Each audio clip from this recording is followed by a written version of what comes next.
Tuti melaporkan. Pembelajaran tatap muka atau PTM di tingkat pendidikan tinggi akan digelar secara campuran antara daring dan luring pada Januari 2021 mendatang. Direktur Jenderal Pendidikan Tinggi Kementerian Pendidikan dan Kebudayaan Kemendikbud, Nizam, mengatakan perguruan tinggi harus berkoordinasi dengan satuan tugas yang ada di kabupaten kota sebelum menggelar pembelajaran campuran. Rini Hairani melaporkan.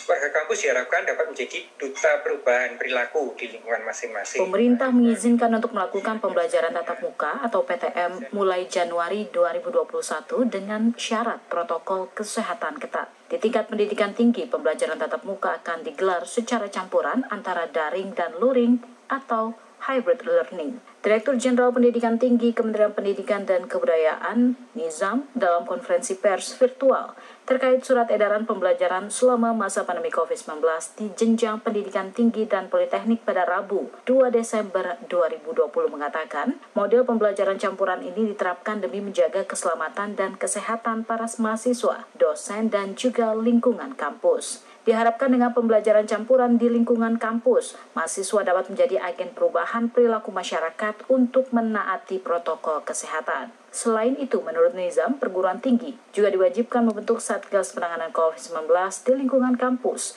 yang bertugas menyusun panduan protokol kesehatan di masa COVID-19 bagi lingkungan kampus hingga melakukan sosialisasi terhadap seluruh warga kampus.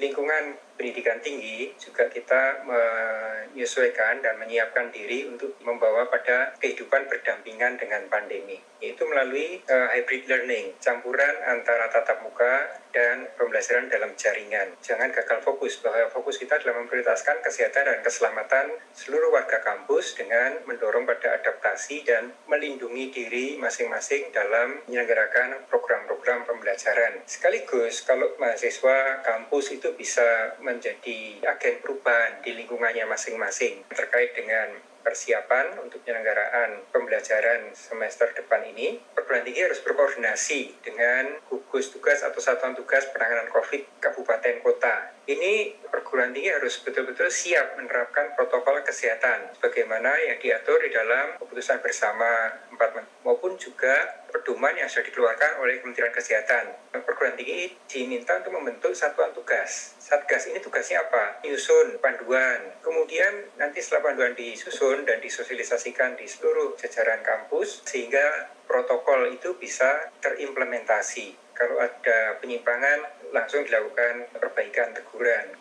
Pada kesempatan yang sama, Direktur Jenderal Pendidikan Vokasi Kementerian Pendidikan dan Kebudayaan Wikan Sakarinto mengatakan terkait pembelajaran praktek kerja lapangan dan magang bagi mahasiswa di dunia usaha dan dunia industri, terdapat kesepakatan bersama dalam masa pandemi terkait pencegahan, pelaksanaan, dan pemantauan pembelajaran tatap muka. Wikan menilai kebijakan untuk membuka perkuliahan tatap muka sangat baik, khususnya untuk pembelajaran yang bersifat keterampilan. Karena perguruan tinggi vokasi itu untuk yang D1, D2, D3, D4, S2 terapan dan sebagainya, dominasi mata pelajaran atau mata kuliah praktek itu tinggi, yaitu minimal 60%. Di dunia usaha dan dunia kerja dilakukan kesepakatan bersama khusus mengenai pelaksanaan semasa pandemi, termasuk di dalamnya yaitu hak dan kewajiban terkait pembelajaran bagi mahasiswa pada semester genap yang jatuh di bulan Januari 2021. Penetapan ini menyusul langkah pemerintah mengeluarkan surat keputusan bersama 4 menteri tentang panduan penyelenggaraan pembelajaran pada semester genap tahun ajaran dan tahun akademik 2020-2021 di masa pandemi COVID-19.